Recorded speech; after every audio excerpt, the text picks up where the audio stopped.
One day suspense, A audio story book with digital sound effect.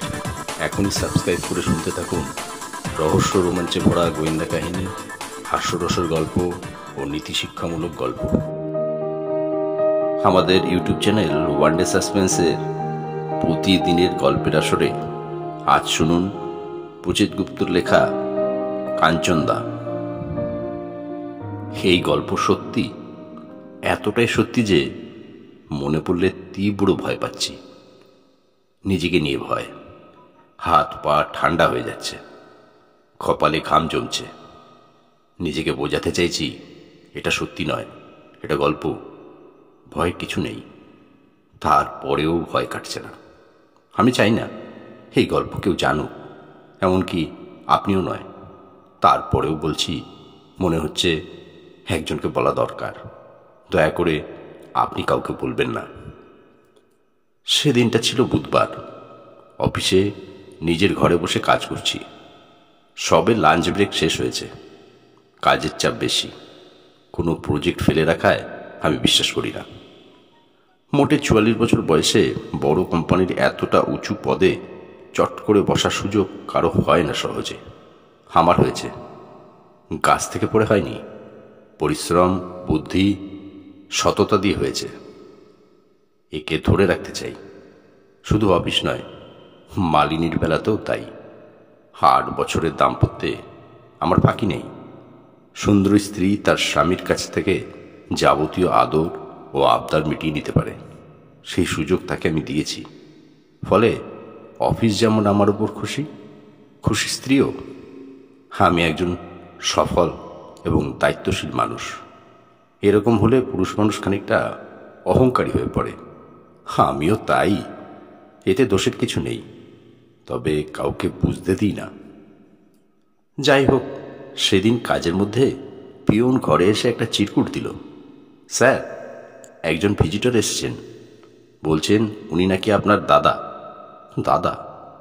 আমি তো বাবা মায়ের একমাত্র সন্তান, দাদা কোথা থেকে এলো? বিরক্ত মুখে চিরকুটে চোখ বোলাই। আমার ডাক নাম ধরে লেখা।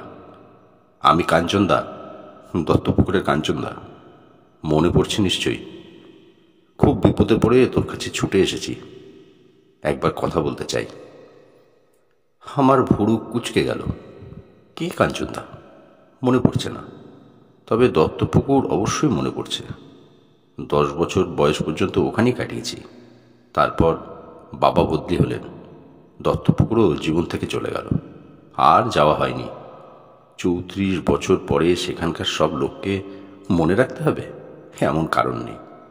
তবু পুরনো পাড়ার কথা যখন বলছে, তখন একবার দেখাই যাক লোকটাকে।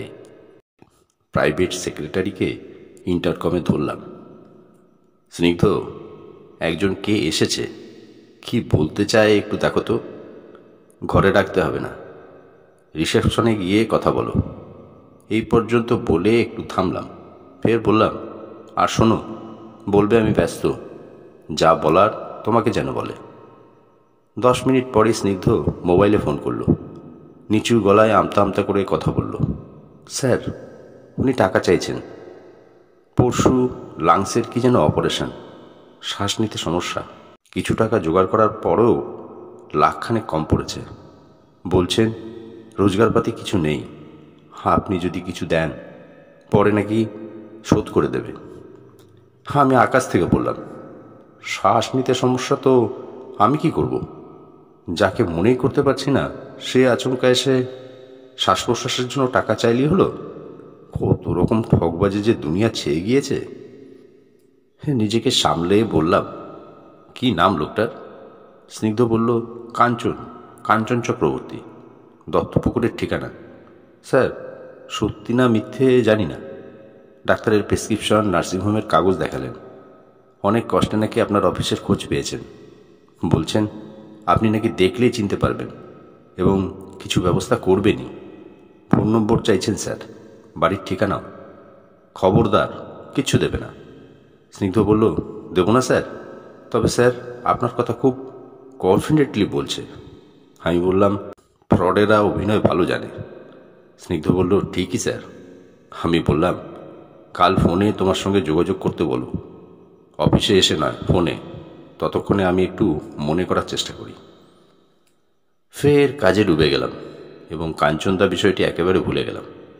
মনে পড়ল বাড়ি ফেরার পথে গাড়ি তখন লেকের পাশে সিগন্যালে আটকেছে। কাঁধে ব্যাগ নিয়ে হই হই করে কয়েকজন কম বয়সী ছেলে রাস্তা পার হচ্ছে। নিশ্চয়ই সাঁতারে গিয়েছিল। লেকের পাশ দিয়ে যেতে হলে প্রায়ই এদের দেখতে পাই, খেয়াল করি না। আজ যেন কি হলো, মাথায় বিদ্যুৎ চমকে উঠল। এক ঝটকায় মনে পড়ে গেল 34 বছর আগের সেই দিন। মনে পড়ে গেল সেই দিঘি। সাঁতারে পটু না হয়েও এক দুপুরে বন্ধুর পাল্লায় নেমে পড়েছিলাম জলে। তখন ঘাটে বসে বিড়ি ফুঁকছিল পাড়ার পকেটে ফালতু কিশোর কাঞ্চনদা। বাড়ির কড়া শাসন ছিল, এমন ছেলেদের দিকে তাকাবেও না কখনো, তাকাইও নি। পাশ কাটিয়ে গিয়ে বন্ধুর সঙ্গে জলে ঝাঁপ দিই। কি যে ভয়ঙ্কর ছেলে মানুষই করেছিলাম। মিনিট কয়েকের মধ্যে বুঝতে পারি ডুবে যাচ্ছি, শ্বাস নিতে পারছি না। কোনো রকমে ভেসে উঠি, হাত তুলে চিৎকার করি, কাঞ্চনদা বাঁচাও, কাঞ্চনদা। তখন অন্য কোনো নাম মনে আসেনি। সে কি আমার দোষ? নিশ্চয়ই জলে ঝাঁপিয়ে পড়েছিল কাঞ্চনদা, নইলে চুলের মুঠি ধরে ঘাটে টেনে তুলল কি করে। উপুর করে শুয়ে পেটের জল বার করতে করতে বলল, বাড়িতে বলিস না, খুব মার খাবি। হে এমন কিছু নয়, জীবনে অমন সবাইকে একবার না একবার ডুবতে হয়, আর কেউ না কেউ ঠিক বাঁচিয়ে দেয়, ভুলে যা। সেই কাঞ্চনদাই কি আজ এসেছিল? তাই হবে। আমার কাছে আসার মতো দত্তপুকুরের কাঞ্চনদা আর কে আছে? এসি গাড়িতেও ঘাম হতে শুরু করে আমার। ঘটনাটা কেন মনে পড়ল? আমি তো ভুলেই গেছিলাম। মৃত্যুমুখের আতঙ্ক কে বয়ে বেড়াতে চায়? যে খুশি চাক, আমি চাই না। জীবনের সব সুখ হাতে নিয়ে আমি আদ্যপান্ত জীবন্ত। আর মৃত্যুমুখ থেকে যদি বাঁচিয়ে আনে নিষিদ্ধ কেউ, তাহলে তো কথাই নেই। স্মৃতি দ্রুত মুছে ফেল। হ্যাঁ, এতদিন তাই হয়েছে। যত বড় হয়েছি, ভালো হওয়ার তালিম নিয়েছি। লেখাপড়ায়, মার্জিত আচরণে, অফিসের প্রমোশনে, সুশ্রী বউয়ের আদরে নিজেকে পালিশ করেছি। সেই পালিশ দত্তপুকুরের হাবুডুবু, শ্বাসকষ্ট, বাছার আকুতি এবং শেষ পর্যন্ত ফালতু কাঞ্চনদার হাত ধরে বেঁচে যাওয়ার ঘটনাটিকে ধুলো কাদার মতো সাফ করে দিয়েছে কোন কালে, তা আমিও খেয়াল করিনি। শুধু জানি আমি চকচকে হয়েছি। আজ কেন সেই ধুলো কাদার কথা মনে করব?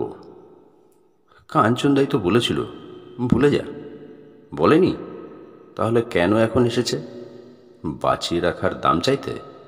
সে কি জানে না আমি ওকে সাহায্য করা মানে সেদিনের সেই মৃত্যুর সম্ভাবনাকে মেনে নেওয়া?